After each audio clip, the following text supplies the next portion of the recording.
नमस्कार, स्वागत है आपका हॉर्नबिल टीवी में और मैं हूं आपके साथ शिखा सकलानी। बुलेटिन की शुरुआत करते हैं खबरों के साथ। उत्तराखंड में बीजेपी की डबल इंजन वाली सरकार है और सरकार के मुखिया हैं पुष्कर सिंह धामी, जो जीरो टॉलरेंस की नीति पर काम कर रहे हैं। पिछले 3 वर्षों में 150 से अधिक भ्रष्ट अधिकारियों पर कार्रवाई हो चुकी है और ये कार्रवाई लगातार जारी है। अब हरिद्वार में जमीन से जुड़े मामले में राज्य सरकार ने 2 IAS और 1 PCS अफसर समेत 12 लोग सस्पेंड कर दिए हैं।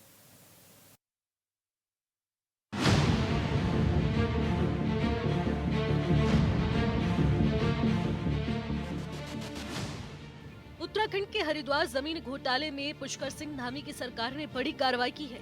मामले में 2 IAS, 1 PCS अफसर समेत कुल 12 लोगों को सस्पेंड कर दिया गया है। मामले में DM, SDM और पूर्व नगर आयुक्त पर भी गाज गिरी है। अब विजिलेंस जमीन घोटाले की जांच करेगी। बिल्कुल, देखिए, पुष्कर सिंह धामी जी का संकल्प है कि जीरो टॉलरेंस की सरकार उन्होंने देनी है और उसी को लेकर के वो काम कर रहे हैं। कोई भी भ्रष्टाचारी हो, कोई भी गलत कृत्य करने वाला हो, जेल की सलाखों के पीछे होता है। उसका निष्कासन भी होता है, उसको निलंबन भी किया जाता है। तमाम ऐसे लोग जो, क्योंकि ये भ्रष्टाचार एक नासूर की तरह है और बहुत पुराना है, कोई नया नहीं है। बहुत पुराना लोगों के, ये अधिकारियों के या कर्मचारियों के या लोगों के मुंह लगा हुआ ये खून है भ्रष्टाचार का, जिसको धीरे धीरे भारतीय जनता पार्टी की सरकार अब जो है खत्म कर रही है। दरअसल मामला 15 करोड़ की जमीन को 54 करोड़ के खरीदने का था, जिसमें हरिद्वार नगर निगम ने एक अनुपयुक्त और साथ ही साथ बेकार भूमि को अत्यधिक दाम में खरीदा है, जबकि भूमि की कोई तत्कालीन आवश्यकता नहीं थी और न ही खरीद प्रक्रिया में पारदर्शिता बरती गई है। शासन के नियमों को दरकिनार कर ये घोटाला अंजाम दिया गया है। 150 से ऊपर लोगों को जो गलत तरीके से भ्रष्टाचार करते हुए पाए गए या गलत तरीके से नकल करवाते हुए पाए गए या किसी भी तरीके का भ्रष्टाचार करवाते हुए अगर पाए गए तो उनको जेल की सलाखों के पीछे धामी सरकार ने डालने का काम किया है। तो ये इतिहास में पहली बार हुआ है कि भारतीय जनता पार्टी की सरकार जब से आई है, जीरो टॉलरेंस की सरकार देने का काम कर रही है और इस तरीके के लोग जो गलत कृत्य करते हैं उनके अंदर एक जो है भूचाल सा मचा है, एक भगदड़ सी मची है कि धामी सरकार किसी को भी गलत काम करने का कोई मौका नहीं दे रही। अगर इस तरीके का कृत्य करने वाला कोई व्यक्ति पाया जाता है, चाहे वो कर्मचारी हो या बड़ा अधिकारी हो, छोटा अधिकारी हो या कोई भी व्यक्ति हो, उसको सजा देने का काम सरकार कर रही है। इस तरह के घोटालेबाजों को वाकई जेल की सलाखों के पीछे रहना चाहिए। भ्रष्टाचार की कोई जगह उत्तराखंड के अंदर नहीं है। इसीलिए आज देवनगरी में, उत्तराखंड में आज भाजपा की सरकार जो है भ्रष्टाचार मुक्त सरकार बनाने का काम कर रही है और उस उत्तराखंड को ऐसे भ्रष्टाचारियों से निजात दिलाने का काम सरकार कर रही है। जांच के बाद रिपोर्ट मिलते ही बड़ी कार्रवाई करते हुए हरिद्वार के जिलाधिकारी कर्मेंद्र सिंह, पूर्व नगर आयुक्त वरुण चौधरी और SDM अजयवीर सिंह को सस्पेंड कर दिया गया है। साथ ही वरिष्ठ वित्त अधिकारी निकिता बिष्ट, कानून गो राजेश कुमार, तहसील प्रशासनिक अधिकारी कमल दास और वरिष्ठ व्यक्तित्व सहायक विक्की को भी निलंबित कर दिया गया है। धामी की सरकार है। धामी जी ने कहा कि भ्रष्टाचारियों को छोड़ा नहीं जाएगा, बख्शा नहीं जाएगा किसी भी कीमत में, और इसीलिए ये रुझान आ रहे हैं धीरे धीरे। जो इस घोटाले में लिप्त हैं उनको सस्पेंड किया गया है और मुझे लगता है कि जो और भी कहीं पे अगर आंच आएगी तो उनको बख्शा नहीं जाएगा, छोड़ेंगे नहीं। और धामी जी ने कहा है कि ऐसे लोगों को हम बख्शेंगे नहीं है, इनके ऊपर कार्रवाई होगी और ये आज नतीजा भी आ भी। अब चाहे कितना भी रोक लगाओ, जो भ्रष्टाचार का पेड़ है उसको हिलाने का काम भारतीय जनता पार्टी की सरकार ने, माननीय धामी जी ने हिलाने का काम किया है, किंतु जड़ें उसकी बहुत गहरी है। वो जड़ को निकालना अभी थोड़ा सा समय लगेगा। तो मुझे लगता है कि इस तरह से अगर कार्रवाई इसी तरह से होती रहेगी तो फिर एक डर भी पैदा होगा, जिस तरह से वहाँ पे हुआ है हरिद्वार में। ये चिंताजनक विषय है कि 15 करोड़ की जमीन आपने 54 करोड़ में ले ली, ये क्या तरीका है? तो ऐसे लोगों को तो बिल्कुल भी सजा होनी चाहिए। कहा जा रहा है कि उत्तराखंड में पहली बार ऐसा हुआ है कि सत्ता में बैठी सरकार ने अपने ही सिस्टम पे बैठे शीर्ष अधिकारियों पर सीधा और कड़ा प्रहार किया हो। हरिद्वार जमीन घोटाले में मुख्यमंत्री पुष्कर सिंह धामी के लिए गए निर्णय केवल एक घोटाले के पर्दाफाश की कार्रवाई नहीं, बल्कि उत्तराखंड की प्रशासनिक और राजनीतिक संस्कृति में एक निर्णायक बदलाव के संकेत है। कांग्रेस के कार्यकर्ताओं का दबाव है और जो आज धरना हुआ है उसको लेकर देखते हुए एक कार्रवाई की गई है, सस्पेंड किया गया है, लेकिन ये कोई सजा नहीं है, क्योंकि आप देख रहे होंगे DM को कार्मिक और सतर्कता विभाग के सचिव के संग अटैच किया है और दोनों विभाग ऐसे जिसमें कार्मिकों का काम पड़ता है, जो भी जांच अधिकारी होंगे या अन्य होंगे उससे प्रभावित रहते हैं, तो वहाँ से उस विभाग में अटैच होने की वजह से वो प्रभावित इस जांच को कर सकता है। सस्पेंड करके घर बैठाते, सस्पेंड करके कहीं और बैठाते, लेकिन कार्मिक और सतर्कता विभाग क्यों? आपको पता है दोनों विभागों की बड़ी महत्वता होती है। सतर्कता विभाग आईबी से लेकर इंटेलिजेंस तक सारा उसके देखरेख में होता है, और कार्मिक में सारे कर्मचारियों का सब कुछ उसी ने देखना है। तो अगर उसके संग अटैच होंगे तो कहीं ना कहीं वो प्रभावित कर सकता है जांच को। तो एक तरफ जनता की आंख में धूल झोंकने के लिए सस्पेंड किया गया है, दूसरी तरफ कार्मिक और सतर्कता विभाग के संग अटैच किया गया है। दूसरा, इसमें उससे बड़े अधिकारी लोग समेत हैं। पांडे जी का क्या हुआ, दूसरे का क्या हुआ? क्या केवल डीएम ने अपनी मर्जी से कर दिया? किनके आदेश? और ये यहीं तक नहीं जाएगी। 1,38 करोड़ रुपए तक के घोटाले जो पिछले कुछ वर्षों में हुए हैं, उस सारे प्रकरण की जांच होगी। ये अभी एक प्रकरण खुला है, अभी बाकी हैं। केवल सस्पेंशन से काम नहीं चलेगा, सख्त कार्रवाई करनी पड़ेगी और नियत दिखानी पड़ेगी कि आपने कार्रवाई की। देखिए, बड़े अधिकारियों के नाम आने आवश्यक है। जब तक और लोगों के नाम इसमें नहीं सम्मिलित होते, तब तक हम इसको छोड़ने वाले नहीं हैं। आज हमने ये प्रदर्शन किया है, और अगर आगे आवश्यकता पड़ेगी हम कुछ दिन वेट करेंगे, नहीं तो इसको हम और बड़े आंदोलन के रूप में परिवर्तित करेंगे। जानकारी के मुताबिक पहले नगर निगम के प्रभारी सहायक नगर आयुक्त रविंद्र कुमार दयाल, अधिशासी अभियंता आनंद सिंह मिश्रवाण और ऐसे में कर एवं राजस्व अधीक्षक लक्ष्मीकांत भट्ट और अपर अभियंता दिनेश चंद्र कंडपाल को सस्पेंड किया गया था। संपत्ति लिपिक वेदवाल का सेवा विस्तार समाप्त कर दिया गया और उनके खिलाफ अनुशासनिक कार्रवाई के निर्देश दिए गए। अब 2 आईएएस और 1 पीसीएस अफसर को भी सस्पेंड कर दिया गया है।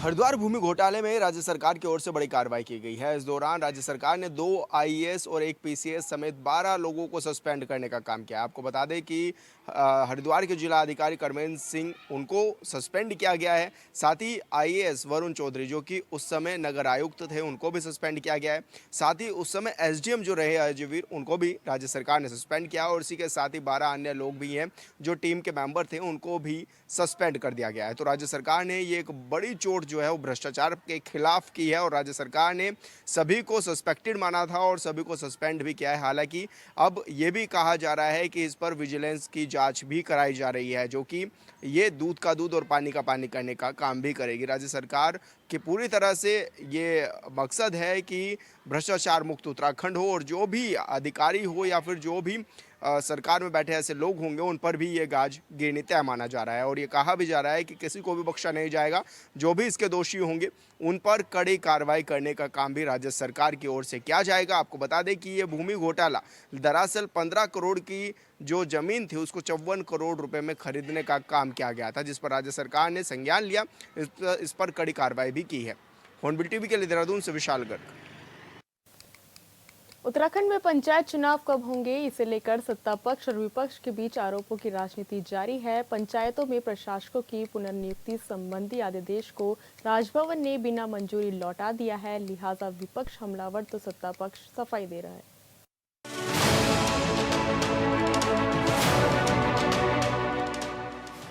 उत्तराखंड की पंचायतों में प्रशासकों की पुनर्नियुक्ति संबंधित अध्यादेश को राजभवन ने बिना मंजूरी लौटा दिया है। इस कारण 10,760 त्रिस्तरीय पंचायतें अभी खाली रहेंगी। इससे पंचायतों में संवैधानिक संकट पैदा हो गया है। त्रिस्तरीय पंचायतों में प्रशासकों का 6 महीने का कार्यकाल खत्म होने के बाद प्रशासकों की पुनर्नियुक्ति के लिए पंचायती राज विभाग ने आनन फानन में प्रस्ताव तैयार किया। विभाग की आपत्ति का निपटारा किए बिना इसे राजभवन भेजा गया, जिसे विभाग को वापस भेज दिया गया है। देखिए, पंचायत चुनाव के बारे में पहले ही एक स्थिति साफ हो चुकी है, और माननीय मुख्यमंत्री जी ने कहा कि हम पंचायत चुनाव समय पे करवाएंगे, और अभी जो पीछे और समय मांगा गया उसमें जिस अध्यादेश भेजा गया था, अध्यादेश वापस आया है, और इसलिए पंचायत चुनाव मुझे लग रहा है कि 15 जुलाई से पहले कर दिए जाएंगे, ये मुझे विश्वास है, क्योंकि माननीय प्रदेश अध्यक्ष जी और माननीय मुख्यमंत्री जी का भी यही चिंतन है,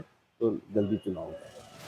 प्रदेश में हरिद्वार की 318 ग्राम पंचायतों को छोड़कर 7,478 ग्राम पंचायतें, 2,941 क्षेत्र पंचायतें और 341 जिला पंचायतें मुखिया विहीन हो गई हैं। राज्य में पहली बार इस तरह की स्थिति बनी है। पूरे मामले पर भाजपा विधायक खजान दास ने कहा कि राज्य में चारधाम यात्रा बारिश जारी है, इसीलिए पीछे करने की बात कही जा रही थी। वहीं उन्होंने कहा कि अध्यादेश वापस आया है, चुनाव के लिए समय मांगा गया था, लेकिन अब जल्द ही जुलाई तक शायद चुनाव कराए जाएंगे। पंचायत चुनाव इसलिए पीछे करने की बात हो रही थी कि अभी यात्रा सीजन भी चल रहा है, बरसात का भी समय है, इसलिए दिक्कतें आएगी, यात्रा में भी विघ्न बाधाएं न हो और बरसात से भी जो है बाधाएं उत्पन्न हो, इसलिए इसको पीछे हम अक्टूबर नवंबर में चाह रहे थे। किंतु अगर ऐसा नहीं होता है तो माननीय कोर्ट का आदेश है, कोर्ट के आदेश का परिपालन करते हुए समय पे ही पंचायत चुनाव किए जाएंगे। उत्तराखंड पंचायती राज अधिनियम 2016 में संशोधन के लिए 2021 में अध्यादेश लाया गया था। राजभवन से मंजूरी के बाद इसे विधानसभा से पास होना था, लेकिन तब विधेयक को विधानसभा से पास नहीं किया गया, क्योंकि हरिद्वार में अध्यादेश जारी होने के बाद त्रिस्तरीय चुनाव करा दिए गए थे।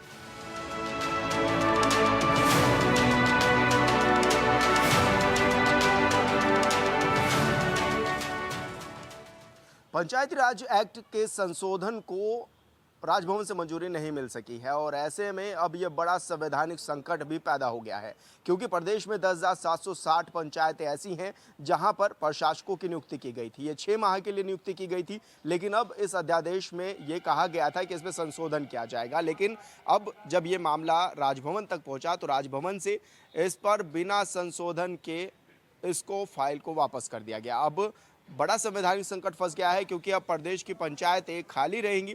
हालांकि केवल हरिद्वार जिला ऐसा है जहां पर पंचायत अध्यक्ष मौजूद हैं, लेकिन प्रदेश की 10,760 सीटें ऐसी हैं जहां पर प्रशासकों की नियुक्ति नहीं हो सकी है। ऐसे में अब देखने वाली बात यह भी होगी क्या इसको अब और अधिक समय लगेगा या फिर अब एक बार दोबारा से राज्य सरकार इसमें कोई बड़ा निर्णय लेगी, क्योंकि संवैधानिक संकट भी एक बार फिर से पंचायतों में बरकरार हो गया है। हॉर्नबिल टीवी के लिए देहरादून से विशाल गर्ग। चंपावत के लोहाघाट में आज भी पेयजल समस्या बरकरार है। परेशान ग्रामीणों ने एसडीएम को ज्ञापन सौंपकर समस्या के समाधान की मांग की और मांग पूरी न होने पर पंचायत चुनाव के बहिष्कार के साथ ही आंदोलन की चेतावनी भी दी है। इस रिपोर्ट में देखिए।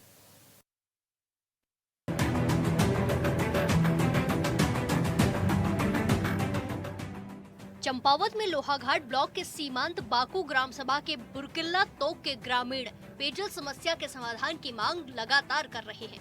2024 के लोकसभा चुनाव में बहिष्कार की चेतावनी दी थी, तब प्रशासन और स्थानीय जनप्रतिनिधियों के समझाने पर ग्रामीणों ने मतदान किया, जिसके बाद पेयजल निगम ने अपने हिस्से का योजना का कार्य पूरा किया। ग्रामीणों ने बताया कि योजना का शेष कार्य ग्राम समिति के माध्यम से होना है, लेकिन ग्राम प्रधान जानबूझकर काम नहीं करा रहा है।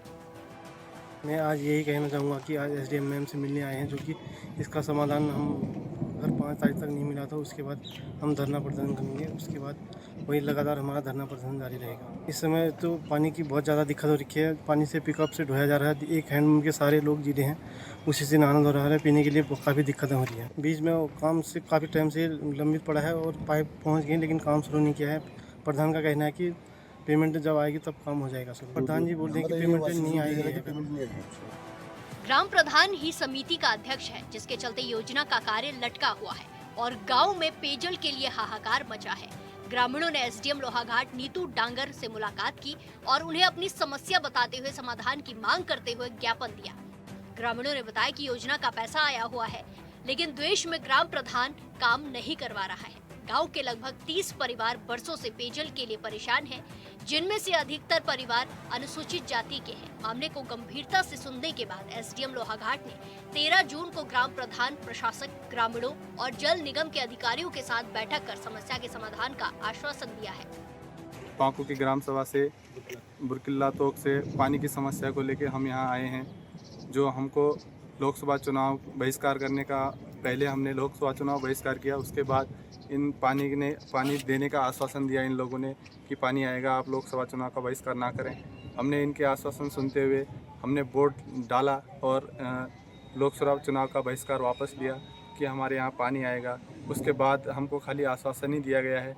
अभी जो इनने बोला कि ठेकेदार पानी की समस्या को लेकर हल करेंगे, तो ठेकेदार का काम पूरा हो चुका है। आगे ग्राम प्रधान जी के द्वारा जो काम किया जा रहा है उसमें अधूरा काम छोड़ दिया गया है, जिसमें आपत्ति ये है कि हमको पेमेंट नहीं होने के कारण और पानी की लाइन बीच रास्ते में रोक दी गई है, उससे आगे पानी नहीं बढ़ पा रहा है। उनकी समस्या ये है कि आगे से पेमेंट नहीं हो रहा है। इसकी वजह से हम लोग फिर से यहाँ आए हैं कि ये पानी आगे कैसे जाएगा, हमारे गांव घर घर तक लाइन कैसे पहुँचेगी। तो ये आश्वासन हमेशा दिया जा रहा है कि लाइन पहुँचेगी और नहीं पहुँच पा रही है। तो इसलिए आज हम एसडीएम के पास फिर से आए हैं और पिछली बार भी हमारे साथ पूर्व जिला पंचायत सदस्य पुष्कर सिंह बोहरा जी ने ये चुनाव बहिष्कार का जो हमारा आपत्ति हमने उठाई थी उसमें उन लोगों ने साथ दिया और उन लोगों ने कहा कि हम लोग आगे कोई कार्य पूरा करेंगे, जो कार्य अभी तक पूरा नहीं हो पा रहा है।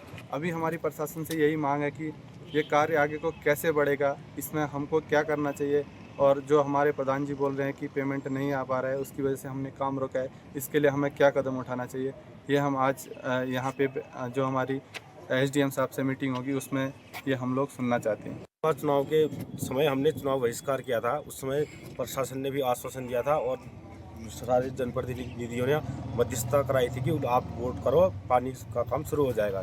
जो पानी का काम अभी तक शुरू नहीं हुआ है और प्रधान जी के द्वारा ये कहा जा रहा है कि पेमेंट नहीं हो रही है वहाँ से। हम ये चाहते हैं कि कोई बात नहीं, हम अपने उससे काम करा लेते हैं, जो बाद में पैसा होगा उस समिति में डाला जाएगा, हम खुद वो काम कर सकते हैं। वो आश्वासन दिया जाए हमारे को। 6 तारीख से हम परमानेंट धरना पर बैठेंगे हम। तो इस समय में जल को लेकर बहुत दिक्कतें आ रही है। हम एक हैंडपम्प है और 10-12 परिवार हैं, हैंडपम्प चला के पानी ले जा रहे हैं, धो रहे हैं, दिन भर वही काम कर रहे हैं। शादी ब्याह में भी हमारे पुष्कर सिंह बोहरा जी उनके द्वारा फीका भेजी जा रही है, उसके तब जाके हम शादियाँ करा रहे हैं। एसडीएम के आश्वासन पर फिलहाल ग्रामीण मान गए हैं, लेकिन ग्रामीणों ने चेतावनी देते हुए कहा कि अगर समस्या का समाधान नहीं किया जाता है तो आगामी पंचायत चुनाव का बहिष्कार करने के साथ साथ आंदोलन किया जाएगा। Bureau report, hornbill TV.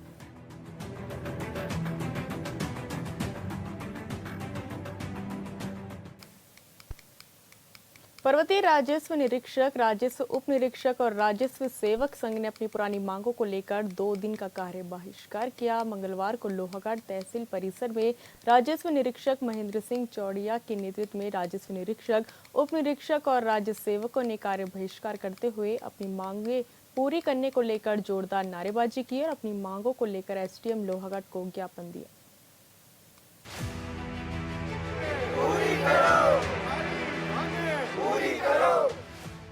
Champawat के लोहाघाट तहसील परिसर में राजस्व निरीक्षक महेंद्र सिंह चौड़िया के नेतृत्व में राजस्व निरीक्षक, उप निरीक्षक व राज्य सेवकों ने कार्य बहिष्कार करते हुए जोरदार नारेबाजी की।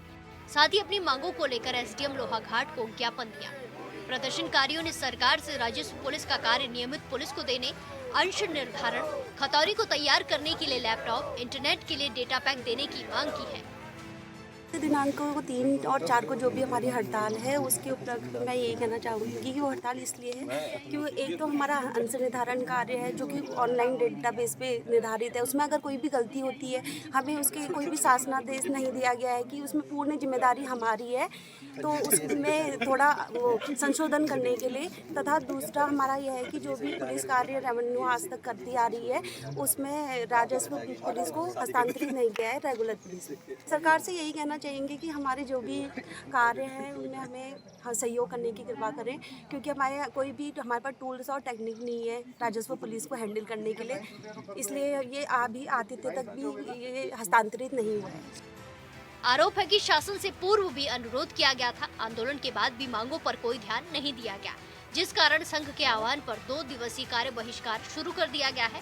राजस्व निरीक्षक व उप निरीक्षकों ने चेतावनी देते हुए कहा कि अगर उनकी मांगे नहीं मानी गई तो संगठन वर्षा ऋतु, आगामी पंचायत चुनाव के समय भी पूर्ण कार्य बहिष्कार और कलम बंद हड़ताल करने को लेकर विचार करेगा। हमारी 2 मांगे हैं। एक तो माननीय उच्च न्यायालय द्वारा नैनीताल द्वारा जो आदेश किया गया था कि पुलिस को नियमित किया जाए, नियमित पुलिस को दे दिया जाए, हस्तांतरित कराया जाए कार्य, वो अभी तक कार्य हस्तांतरित नहीं हुआ है। दूसरा, एक खतौनी अंश निर्धारण के संबंध में हमने लैपटॉप, प्रिंटर, डाटा इत्यादि की मांग की है, जो आज दिनांक तक पूरी नहीं हुई है। अगर आगामी वर्षा काल और पंचायती चुनाव भी आगे होने वाले हैं, अगर हमारी मांगें पूरी ना हो तो हम उसका भी कार्य बहिष्कार करेंगे। हम पूर्ण कार्य बहिष्कार में तो कुछ भी कार्य नहीं होगा किसी का, जैसे कि किसी को EWS बनाना है, प्रमाण पत्र जारी होने हैं, या खतौनी अंश निर्धारण का कार्य है, जिससे कि पीएम किसान में फ़ायदा होगा लोगों को, वो सब बाधित हो जाए। सरकार से एक तो हम पुलिस को नियमित पुलिस में दिया जाए, जो कि माननीय उच्च न्यायालय नैनीताल द्वारा 2025 के अनुसार जो आदेश जारी हुआ है वो अभी तक जारी नहीं किया गया है सरकार द्वारा। दूसरा, खतौनी अंश निर्धारण में लैपटॉप और डाटा पैक इत्यादि की मांग है। राजस्व निरीक्षक व उप निरीक्षकों के कार्य बहिष्कार पर चले जाने से जाति समेत अन्य महत्वपूर्ण प्रमाण पत्र बनाने, भूमि सर्वे, सीमांकन का काम प्रभावित हो रहा है, जिस कारण लोगों को काफी कठिनाइयों का सामना करना पड़ रहा है। दूर दूर क्षेत्र से आए लोग बिना काम कराए वापस बेरंग घरों को लौटने को मजबूर हैं। संगठन जिला अध्यक्ष पुष्कर नाथ गोस्वामी ने बताया कि प्रदेश में लगभग 1500 से अधिक कर्मी अपनी मांगों को लेकर हड़ताल में चले गए हैं। Bureau report, hornbill TV.